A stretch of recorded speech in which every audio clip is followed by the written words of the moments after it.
এক ভয়ঙ্কর খেলায় মেতেছে বিএনপি। কিভাবে, আজকে সেই কথা বলবো। দেশের রাজনীতির দিকে তাকান, দেশের রাজনীতির কি দশা দেখেন। স্বাধীনতা বিরোধী জামায়াত দিব্যি বুক ফুলিয়ে রাজনীতি করবে, আর স্বাধীনতার নেতৃত্ব দেওয়া আওয়ামী লীগ থাকবে নিষিদ্ধ। বাহ!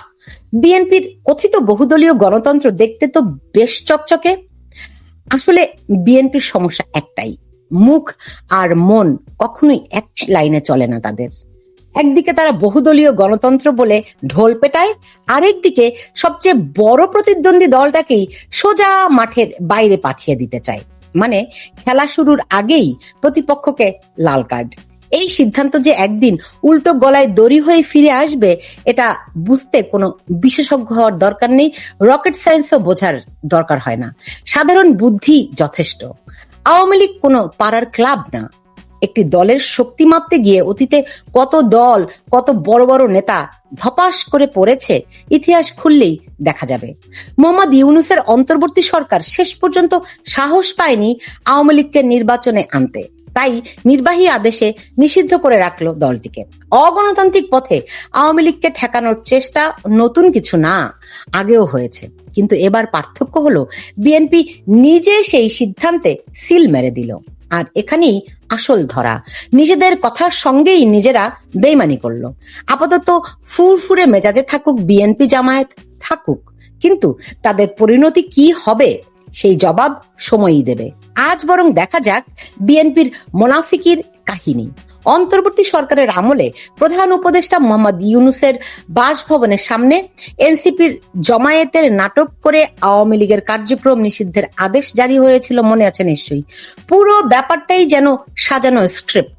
তবে বর্তমান স্বরাষ্ট্রমন্ত্রী সালাউদ্দিন আহমেদ কিন্তু একসময় বলেছিলেন যে নির্বাহী আদেশে রাজনৈতিক দল নিষিদ্ধ চাওয়া ভয়ঙ্কর চর্চা। তার বক্তব্যটি ছিল, নির্বাহী আদেশে কোনো রাজনৈতিক দলের কর্মকাণ্ড বা কোনো রাজনৈতিক দলকে নিষিদ্ধ ঘোষণা করা আমরা সমর্থন করি না, আদালতকে সিদ্ধান্ত নিতে দিন। আনকোট। কথাটা খারাপ ছিল না, সমস্যা একটাই, কথা আর কাজের মধ্যে আকাশ পাতাল ফারাক। নির্বাচনের আগে তারেক রহমান টাইম ম্যাগাজিনকে একটি সাক্ষাৎকার দিয়েছিলেন, আপনাদের নিশ্চয়ই মনে আছে। সেখানে একেবারে ভদ্র মানুষটির মতো বলেছিলেন তারা নির্বাহী আদেশে কোনো দল নিষিদ্ধ করার পক্ষে না। তার ভাষায়, আজ যদি একটি দল নিষিদ্ধ করা হয় তবে কাল আমার দলও নিষিদ্ধ হবে না, তার নিশ্চয়তা কি? এখন সেই প্রশ্নটাই ঘুরে ফিরে তার দিকে তাক করে আছে। সময় এলে এই কথাগুলোই সবচেয়ে বড় সাক্ষী হয়ে যাবে। মির্জা ফখরুল ইসলাম আলমগীরও বলেছিলেন, কোন পার্টি নিষিদ্ধ হবে, কোন পার্টি কাজ করবে, কোন পার্টি কাজ করবে না, জনগণ তা ঠিক করবে। এখন প্রশ্ন, জনগণ ঠিক করছে নাকি অন্য কেউ করছে? পুরোটাই একটা ভোটের অঙ্ক কষা কিনা। মানে আমরা আর মামুরা নির্বাচনে আওয়ামী লীগের একটা অংশ বিএনপিকে যে ভোট দিয়েছে, এটা এখন আর গোপন কিছু না। অনেকেই ভোট দিয়েছে শুধু জামায়াতকে ঠেকাতে। বিএনপিও তখন আশ্বাস দিয়েছিল আওয়ামী লীগের নেতাকর্মীদের নিরাপত্তা থাকবে, মামলা হামলার ভয় থাকবে না। ভোটের পর বিভিন্ন জায়গায় আওয়ামী লীগের অফিসও খুলতে শুরু করেছিল। তখন তো আলোচনা হচ্ছিল যে নিষেধাজ্ঞা উঠবে কিনা, কিন্তু কি হলো শেষমেশ? উল্টো সেই নিষেধাজ্ঞাকেই আইনে পরিণত করা হলো। আওয়ামী লীগ কোনো হুট করে গজিয়ে ওঠা দল না। পাকিস্তান আমলে মুসলিম লীগের মতো দাপুটের শক্তির বিরুদ্ধে লড়াই করে উঠে এসেছে এই দল। দেশে গ্রাম থেকে শহর সব জায়গায় এর শিকড় বিস্তৃত। ভোটে হারলেও প্রায় সমান ভোট পাওয়ার নজির আছে তাদের। কোটি কোটি সদস্য এমন একটি দলকে কাগজে কলমে নিষিদ্ধ করে রাজনীতি থেকে মুছে ফেলা যাবে, এই ভাবনাটাই বাস্তবতা থেকে বিচ্ছিন্ন। ইতিহাসে তাকান, আইয়ুব খান করেছে, ইয়াহিয়া খান নিষিদ্ধ করেছে, ফলাফল কি হয়েছে? আওয়ামী লীগ টিকে গেছে, পাকিস্তান টেকেনি। নদীর পানি বালির বাঁধ দিয়ে আটকানো যায় না, এই সত্যটা রাজনীতিতেও খাটে। 1975 সালে বঙ্গবন্ধুকে সপরিবারে হত্যা করা হলো, জাতীয় 4 নেতাকে হত্যা করা হলো। তখনও অনেকে ভেবেছিল শেষ, কিন্তু আওয়ামী লীগ আবার ফিরেছে, আরো শক্তি নিয়ে ফিরেছে।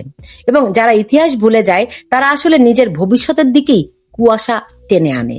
এখন বিএনপি জামায়াত ভাবছে সবকিছু নিয়ন্ত্রণে, কিন্তু রাজনীতিতে সবচেয়ে বড় ভুল হলো ভাবা যে খেলা শেষ। আজ তারা প্রতিপক্ষকে মাইনাস করছে, কাল নিজেরাই মাইনাস হয়ে যাবে। সময় লাগে না। ঘটনার টাইমিং দেখেন, জমায়েত, নাটক, তারপরে নিষিদ্ধ, তার আগে চুপচাপ এক লাফে সিদ্ধান্ত। এটি কি স্বাভাবিক রাজনীতি নাকি প্ল্যান করা চাল? নির্বাচনের আগে আশ্বাস, পরে উল্টো কাজ। এটা কি শুধু দ্বিচারিতা নাকি হিসাব করে করা প্রতারণা?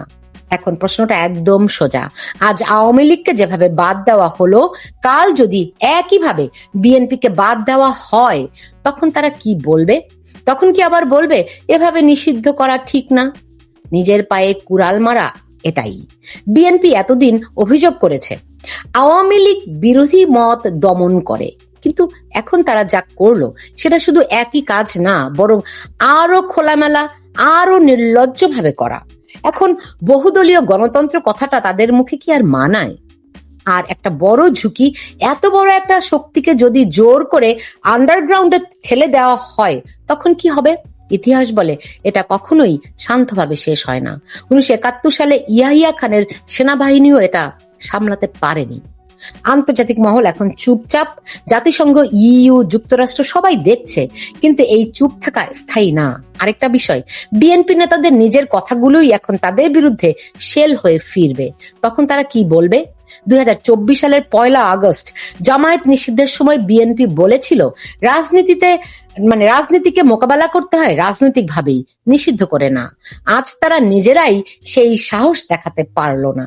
শেষ প্রশ্নটা থেকেই যায়, রাজনৈতিকভাবে মোকাবেলা করতে না পেরে প্রতিপক্ষকে নিষিদ্ধ করা, এটা কি শক্তির পরিচয় নাকি এটা আসলে সরাসরি স্বীকারোক্তি? খেলায় পারি না তাই খেলোয়াড়ই সরিয়ে দিচ্ছি, এই প্রশ্নের মুখোমুখি বিএনপিকে আজ হোক আর কাল হোক হতেই হবে। কেবল অপেক্ষার পালা সময়ের। সময় সবচেয়ে বড় জবাব